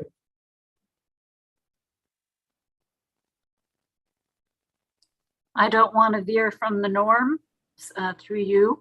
And I think that we should approve the 56 properties and exclude the 8 properties that don't want to be there. Okay, that's it. Jerry and then Donna. Jerry is agreeing with. Yeah, just second that. Yeah, okay, so Jerry's going to move 56. Jerry's going to second 56. Donna, do you want to comment? I agree with the statements too, that we do not list the ones that do not want to be there. Okay, and that's the motion on the floor. Okay, any other comments? Okay, I'll call the vote. All those in favor? Carried. Thank you, colleagues. We will then go to report D from Mike on the tender results for multi-sport courts. There, Mike? Yes, through you, Mr. Mayor. Just very briefly here. Obviously, we're looking for council's approval to be able to begin the work, which must be completed within 12 months of the original awarding of the 100% funding through the OTF. So as council will remember, back in January, we found out that we received 100% funding for the replacement of existing and aged infrastructure. The choice was for the pickleball, tennis courts, and basketball court in Ennismore. So both sites were successful, which is why we got almost $408,000 from the OTF. These projects certainly were identified in the 2012 and the 2017 Recreation Service Plan, and then eventually the update, as you know, in the 2017, to add or to improve these multi-sport structures when possible, and to add a basketball court in either Lakefield or Bridgenorth.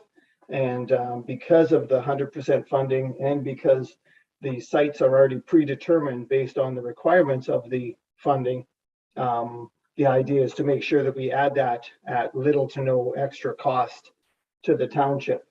We have that money in the capital reserve, and certainly it's a great way to replace the existing infrastructure which is past its useful life, but also to make that small addition and meet one of the goals that we had set in the Recreation Service Plan. Thank you, Mike. Jerry. Thank you, through you. So I understand that, the resurfacing, but going forward, I think there needs to be a certain attention paid to the Bridgenorth area where we do not have a hard court. We do not have anything here to play basketball, to play anything that you need. You want to make up a game of pickleball, even if there wasn't markings on it, let's say.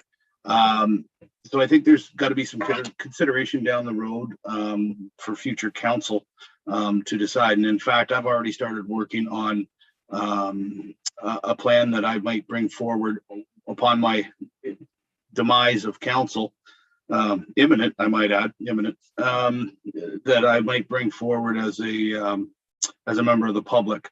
So I think we do need something, and I'm hoping, Michael, that going forward you do keep this in mind, because it is a recommendation in there, and simply put, we don't have a space to play that. We've got lots of room down at the Paul J. English Park to put something in there. In our conversations, Michael, I think you said around 90K to do that. So in the grand scheme of our budgets, I don't think it's an overly large ticket item. However, I think it's something that needs to be done going forward. Thank you. Donna. Yes, I don't know if Jerry wants to make that a motion or if it would be appropriate. I don't want it to get lost, because I think it's very important to give some more attention to Bridgenorth and the Paul J. English Park. And I agree that they should have a basketball court at least in the near future. So Jerry, I don't know if you want to make that a motion or if it's appropriate at this time, but I agree with you. Well, if I could. Yeah, go ahead, Jerry. I appreciate your support, Donna, and maybe next meeting I might craft something along those lines rather than do it on spur of the moment for a future council, and so I don't screw this up, because, well, you know me. Okay. Okay. Sherry. Thank you, through you. I recall quite a while ago in the recreation plan that the location of a basketball court, they were looking to put one near the school, not in Paul J. English Park, but near the school, so that the kids could go over there and play basketball. So might want to have a look at the old recreation plan and see if that is indeed true. Maybe Mike, you can comment on that. Yeah, the plan says near other amenities. It doesn't specifically say the school, the skate park, or the tennis courts. It just speaks to keeping amenities together, outdoor facilities together. No, So, I'm talking about in Bridgenorth, Mike. oh, okay. Sorry. I thought you were talking about the school at Lakefield Public. Yeah. There. In the Bridgenorth example, you're right. They were talking about that possibility: school, library, and again, trying to keep them, keep things together so that there is advantages through parking, advantages, but certainly Paul J. English is a possibility as well. So not to discount what Jerry's saying, because anything that he would put together as a citizen once his demise is upon him would be welcomed. Okay, so the way we'll deal with this then, with Jerry's suggestion, is we'll vote on this particular item. Jerry will likely, perhaps with Donna's support, come back with a notice of motion for the next meeting to word exactly what he would like to see happen in Bridgenorth. That, okay, so let's vote on the motion that's in front of us. I need a mover and a seconder in that. We've got Anita moving it, seconded by Donna. All those in favor? Carry. Okay, Jerry, we'll look for your notice of motion. Okay, that takes us to item E, which is the Water Street reconstruction, and I think that's Lane. Thank you, Mr. Mayor. Yes, so the project is proceeding along well. When we put the budget together, proposed for council, phase one was more or less our best case completion for 2022. But the project is proceeding well, and the engineers and the contractors have suggested that they would like to proceed with some stormwater works and possibly to get out the boat ramp this fall as well. So this recommendation is basically to pull forward some of the intended works for 2023 and put them into the last portion of this year. There will be some savings, and we still are calculating what those savings will be. And we have tasked our engineer with dealing with the contractor on that and trying to maximize those savings. The one caveat is that the funding for the boat ramp was intended to come out of pump funding next year, so the provincial grant. And so it is earmarked to come out of the UMP funding, but we just won't have it until next year. So the methodology that's put forward here is to just set it up as unfinanced capital and then immediately next year fund it out of the UMP funding. And that's what's before council in the recommendation. Okay, Sherry. It makes it makes total sense to do the extra work while the contractor's on site. And if it can save us money, that, it's all the better. So I move the recommendation, Mr. Mayor. Thank you, Sherry. Anita wants to second that. Any other comments? I just have a sort of tangential related question. What will the site look like in the winter once construction has stopped? Will Water Street be open to vehicular traffic once the construction stops towards the end of October through to April? Yeah, through you, Mr. Mayor, it's my understanding that really once the phasing is all completed, that the road will be back in a condition where Rick and his crew can take care of it in terms of winter control and things like that, which means a base coat on everywhere and try to minimize as much as we can having any gravel surface. Excellent. Okay, thank you. Do we have a mover and a seconder? All those in favor?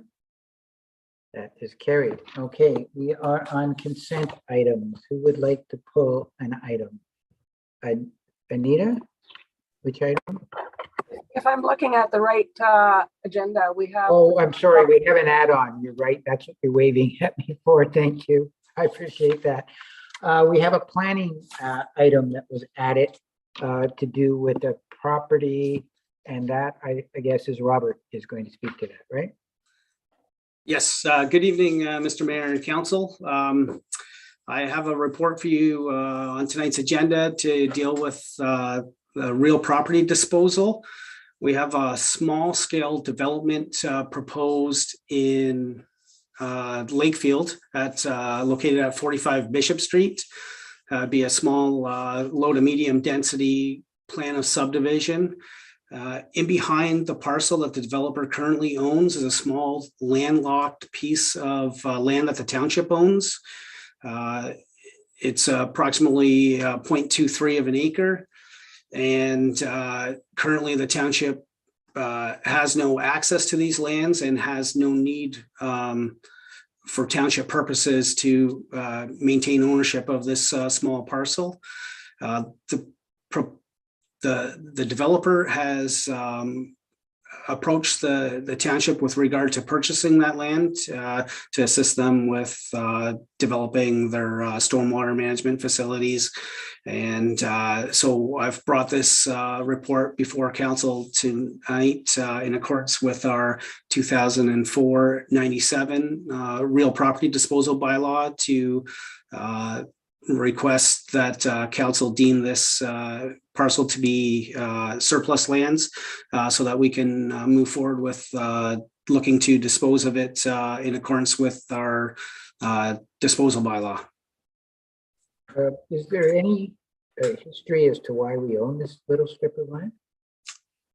That is a good question. And we, being part of the senior management team, myself, Lane, Janice, and Rick all did our best deep diving to look into the history of this parcel. And there's nothing in the roll file that's associated with this parcel. And there's no historic knowledge of why we own this particular parcel. And I'm having trouble reading it. How wide is it? Like, or the depth of it? Like you said, it's 0.23 of an acre, but how many feet by how many feet? It's 25 feet by 400 feet. Okay, thank you. That gives me a little bit better idea. Okay, any questions, colleagues? Does somebody want to make a motion? Anita, to move the recommendation? Okay, seconded by Gary. Okay, any other questions? All those in favor? Gary. Okay, thank you very much. Now we can ask if there's anybody who wants to pull a consent item. We'll start with Anita, yeah. What number? Correspondence 6A, number 10. Number 10, okay. And who else did I see? Sherry? 5D. 5D is in Ronald. And Donna? 5F. 5F is in Frank. And I would also like to pull 5F, and I would like to pull 5E. Okay, so we have 5D, E, and F, and item 10 in correspondence. So let's go to 5D first.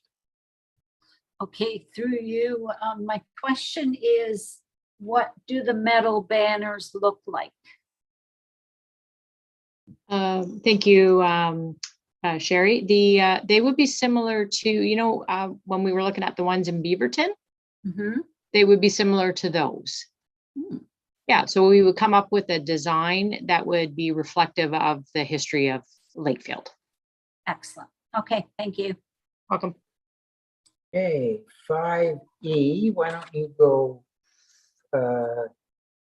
yeah, so no, is that the, I asked for that one. Did you ask for that one as well, Anita? No, okay, so 5E, will there be, the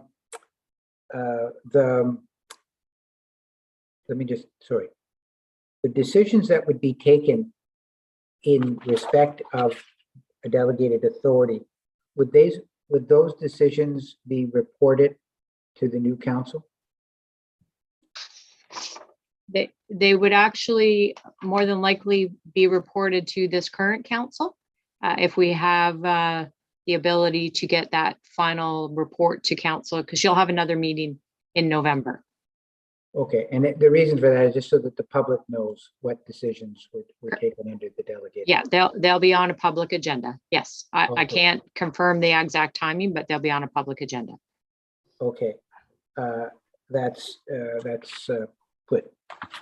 So we'll next move to 5F. You want to, I think, Donna, go ahead. Through you, thank you very much. I understand 5F now because I talked to Megan today, but I was wondering, Megan, because maybe somebody else might miss those asterisks, or maybe they wouldn't. I did. So if you could just explain what the single asterisk and the double asterisk actually means. If you do look down, it does explain it, but I think it would be helpful to have your explanation in the public record because it helped me a lot. Yes, through you. So essentially, there is a large price discrepancy, as you can see in the report.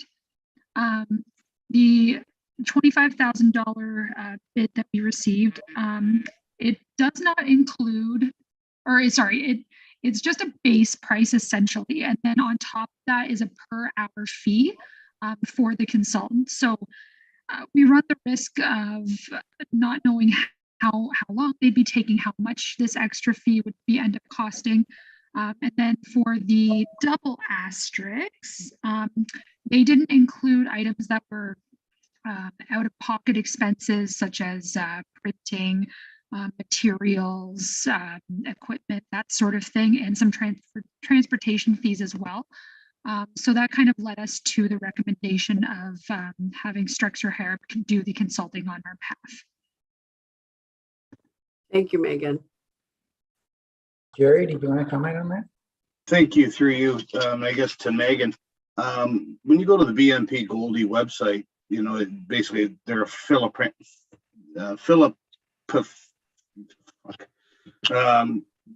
donation charity thing. I mean, Philip, you know what I mean.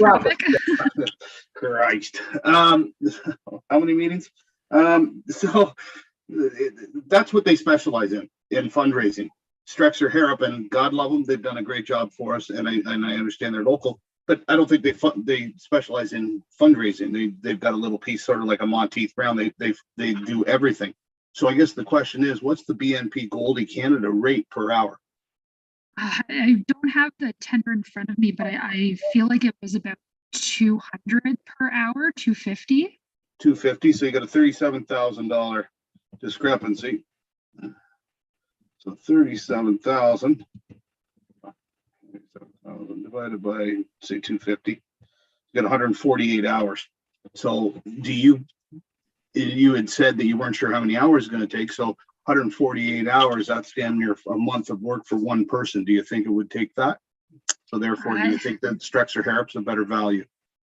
And then that would depend as well. I do know that BNP Goldie is coming from Toronto as well. I'm not sure that per hour would be transportation as well. Yeah.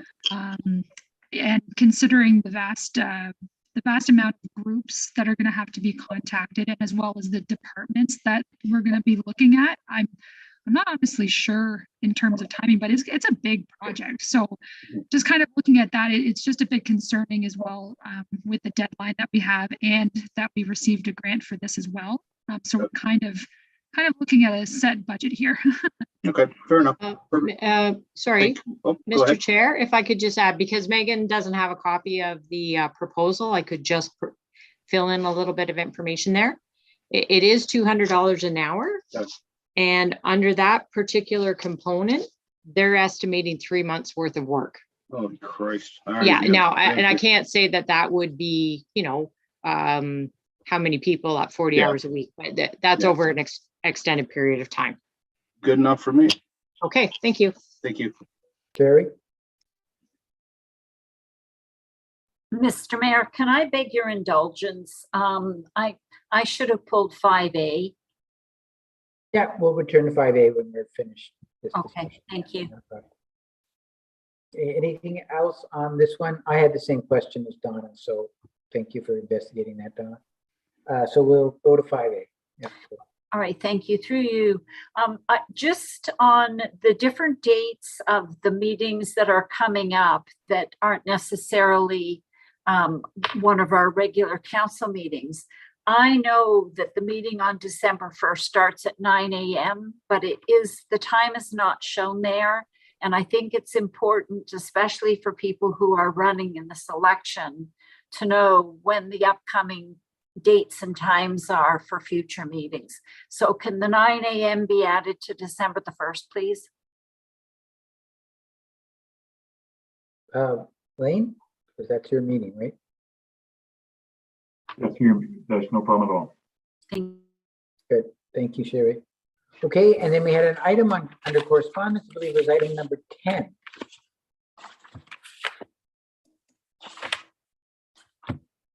Anita, was that yours? I'm just pulling it up. Okay. This is with regards to Orca, the federal funding,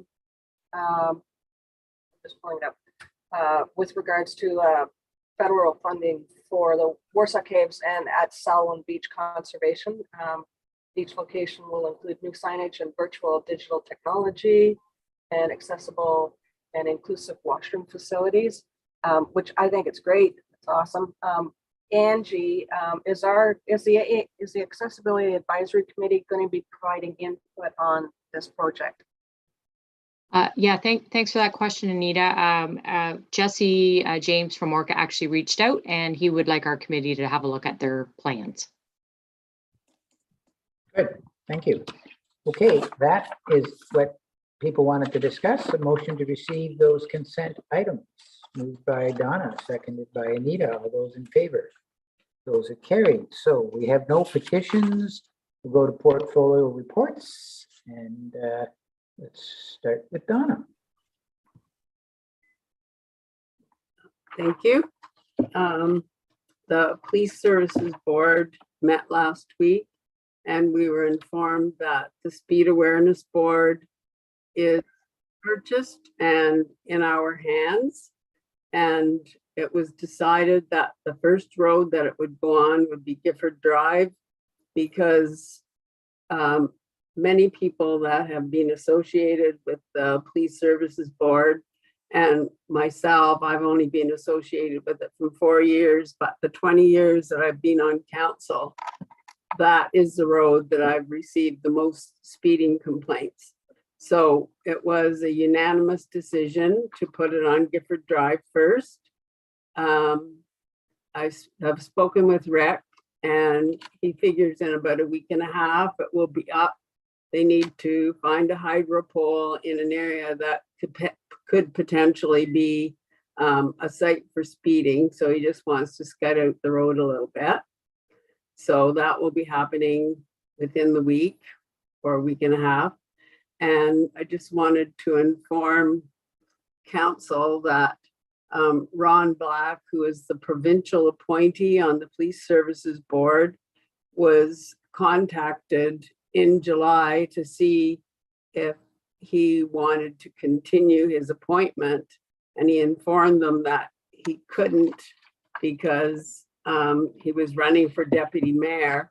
So Tanya is going to check to see if we need to appoint somebody else for the remainder of this term of council, because that only leaves 2 members, myself and Steve Conley. So we'll hear what we have to do about that. And the board did not approve lowering the speed on the 5th line because we couldn't gather any statistics from the 2 Black Cat installations that showed significance in speeding. And Rick and the OPP agreed that the schematics of the road didn't warrant a lowering of the speed. And so we had no recommendations from the people that are in the know, and the Black Cat did not give us appropriate statistics. So we did not approve that. And the other part that I have is a report on the link. Route 31 is still the most popular route, accounting for 68% of ridership. Ridership increased 65% in June and 44% in July compared to the 2021 totals. And from the start of the service in May 2021, ridership has increased by 236%. And I did talk to Angie because it concerned me somewhat that Route 32 is not doing as well. And I live right on that route and I often see the bus going up and down the road empty. So she told me that they are investigating some other options of trying to improve the results of the ridership for that route. And that's all that I have for tonight. Thank you, Donna. Sherry. Thank you. Through you. Building and planning departments are very busy. There are several applications that are going through site plan approval right now, or the process, and that's all I have for today. Thank you. Thank you, Sherry. Jerry? In Public Works, we've got a lot of patching right now for the roads. Again, getting ready for tar and chip, cleaning out catch basins, and they're still cleaning up some brush left over from the Dureco. As far as the recreational update, successful jazz and street festivals and Shamrock Fest, and Mike wanted to thank the staff and volunteers for that. The Lakefield Homecoming went very well. Lots of attendees on the sidewalk sale. 2 Legion events were very good. And as Mike says, a moderate sized but enthusiastic group at the dance. The dedication of the Moses Marsden family at Hag Point in Lakefield also went well with great attendance, and he was quite pleased with that. I look good in red. Nope, that's the end of my report. Sorry. Thank you. Anita? Thank you, Mr. Chair. Jerry stole some of my thunder, but I might just probably have to duplicate what he said. So with regards to the Heritage Register, thank you very much to Council for passing that, passing the recommendation, and I'm sure that our Heritage Committee will be very happy to hear. They were at the sidewalk sale. We were at the sidewalk sale, just talking about the register and designated versus not non-designated. So our committee members who attended the sidewalk sale, our booth, were able to answer quite a few questions. With regards to the homecoming weekend, it definitely exceeded our expectations.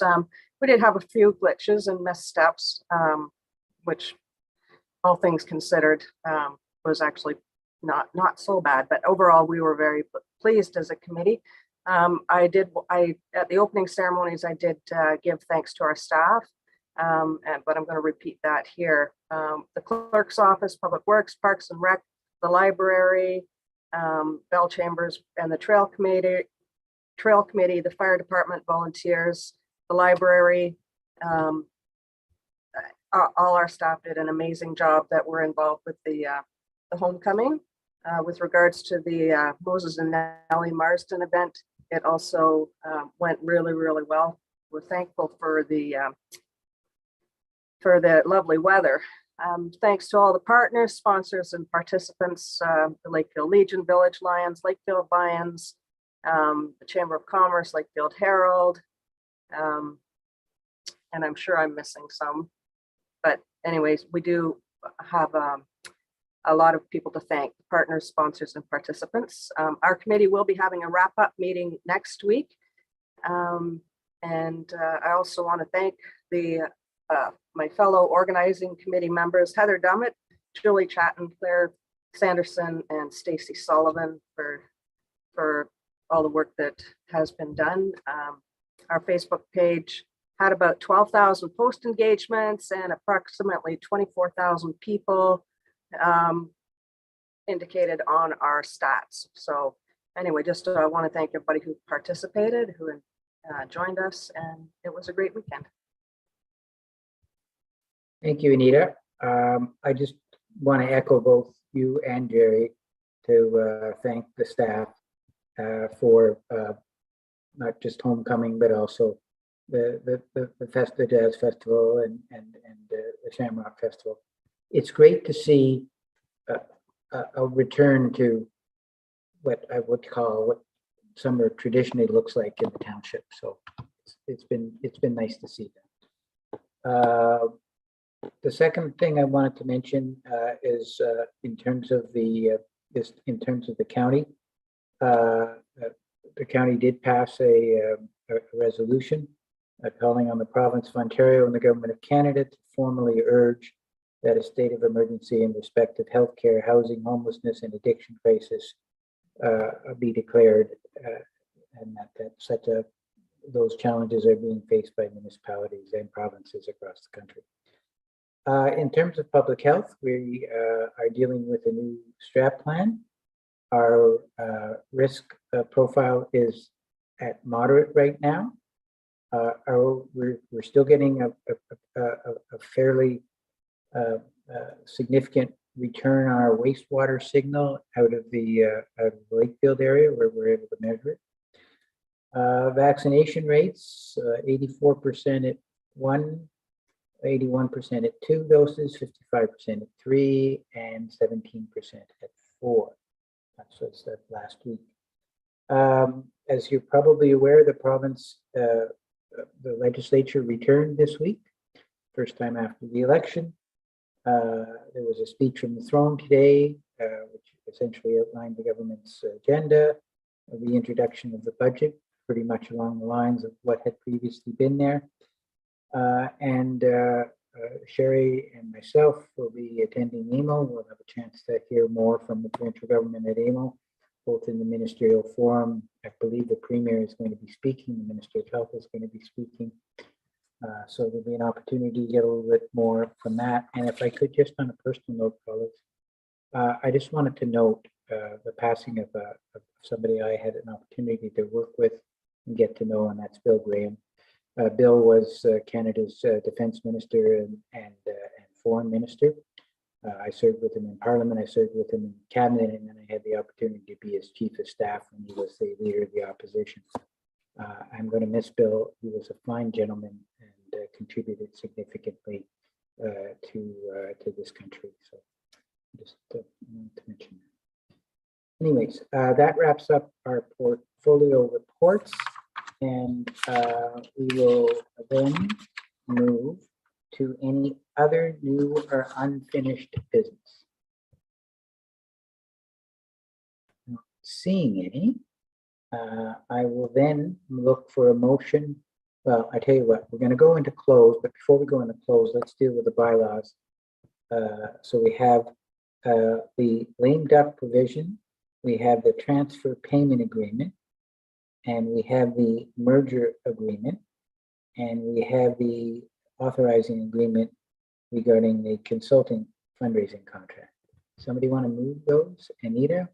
Seconded by Donna. All those in favor?